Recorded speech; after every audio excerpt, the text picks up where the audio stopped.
Pemirsa ngawit ngeranjing ring sasih panas bulan ukuran, ngawinang makata kawentenan toye bersih ring buleleng sayan tedun. Ring pengawit sasih panas puniki, kawentenan toye bersih sampun tedun 16 kantos %.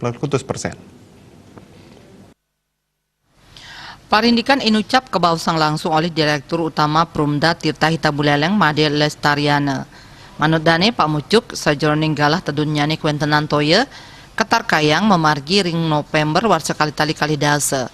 Nanging ring bulan September puniki kawentenan toye bersih kantun deg-deg. Baik ketanyane taler sampun ngemargiang optimalisasi sumber air melarapan nganggen sistem operasi saking sisi jam operasi wiadin kapasitas pompa air tur nabdabin jaringan pipa ngantos nyelehin sisi tekanan air mangde sida memargi becik.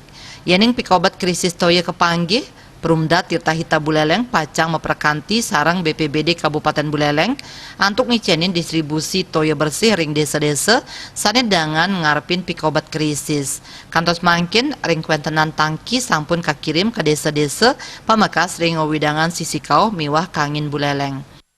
Debit sekarang kalau sampai dengan sekarang bulan September ini ya, jadi penurunannya mencapai hampir 20%, ya 17-18% lah, sudah menurun. Nanti biasanya puncaknya ini di bulan November, puncak daripada penurunan debit itu. Jadi untuk sekarang pelayanannya masih relatif agak aman. Tedunnyane kawentenan toye bersih ketah ke arepin nyabran warse. Dia sangkaning ake pisan saning anggen toye kawentenan toye bersih taler sayan kirang. Komang Yuda Bali TV.